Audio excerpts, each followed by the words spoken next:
What's up, Rams? Welcome to the semester finale of Cam's Corner.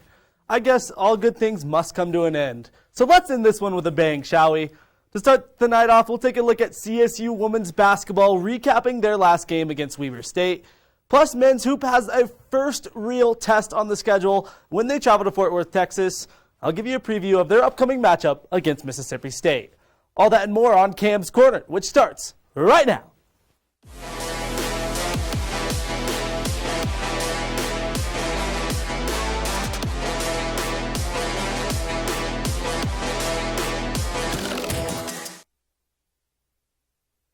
Nine and 0. That's right, 9-0.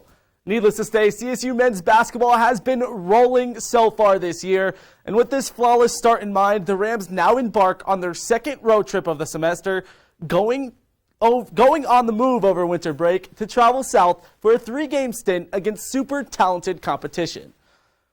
Taking a look at the travel schedule, first up is a battle against the SEC's Mississippi State Bulldogs down in Fort Worth for the Neesmith Basketball Hall of Fame Classic. And after this trip to Texas, CSU shifts their focus to battle Tulsa in the same arena to close things out.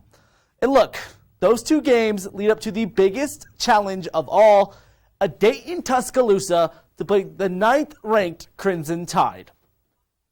Now, although the Rams have to take things one game at a time, I expect CSU to be able to take down the 6-2 Bulldogs, who are coming off a tough loss to Minnesota, in addition to Tulsa, who are 5-4 on the season, with losses to teams like Oral Roberts and Loyola Marymount. I don't know who they are.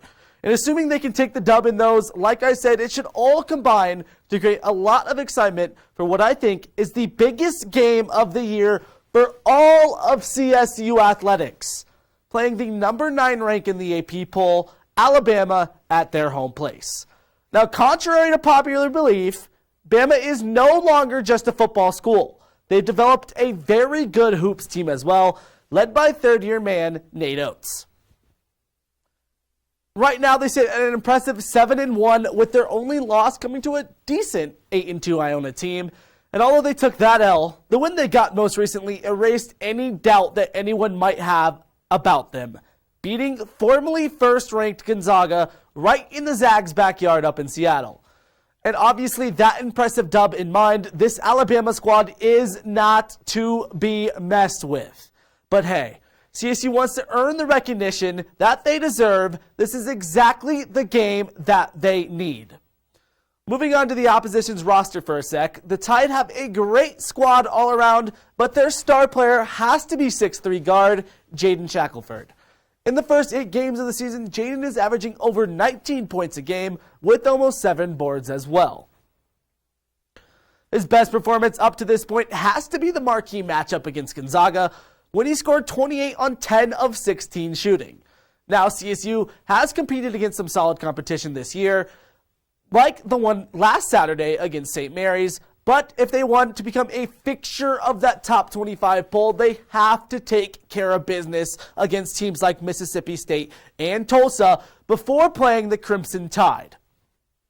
Beyond that, though, unlike what Brandon said on Tuesday, the Rams should be a top 25 team already, but a W against a squad as good as Alabama will definitely force voters to give them a spot. With that in mind, I can't wait for CSU to absolutely crush this trip and earn some respect on the national stage. And now, moving on to the women's side of things, CSU women's basketball came into their matchup in Moby Arena yesterday against the Weber State Wildcats, looking to extend their win streak to 3. And like they were expected to after their impressive showing down in Tempe for the Arizona State Classic, they did just that. Looking close into the matchup, things started off hot for the Rams, getting off to an 18-10 first quarter advantage and cruising to half with a 15-point lead. And although the Bobcats tried to make a comeback in the second half, CSU was able to hold on and come out with a 73-60 dub. It was none other than star point guard McKenna Hofschild who started off on the offensive end. Like she usually does, she led the team with 23 points and 5 dimes, while Upe Itasu also contributed with a cool 16.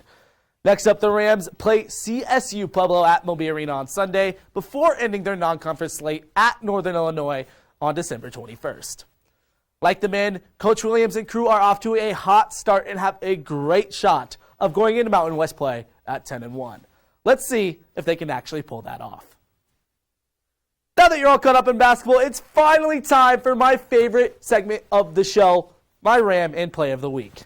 But since we are at semester's end, I decided to spice things up just a bit and instead make this week's edition the Ram and Play of the semester.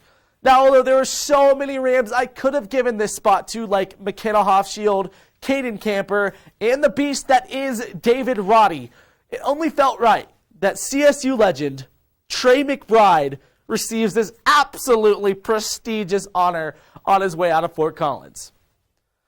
And speaking of Trey, he just got the news an hour or so ago that he won this year's John Mackey Award, which is given to the best tight end in the country.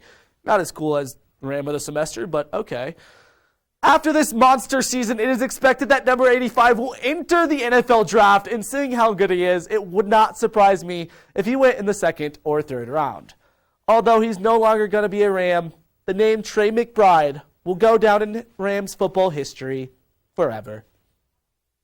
And with that, let's go to the play of the semester for the Rams, and it's gotta be Pueblo Reyes Thomas Panunzio that takes the spot. You know what play it is, I know what play it is, so let's just see it.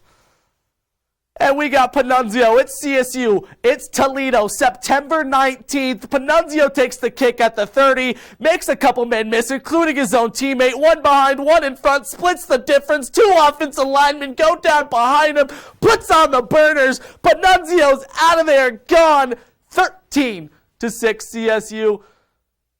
And only to think, back on that day, we still had some hope for that football season.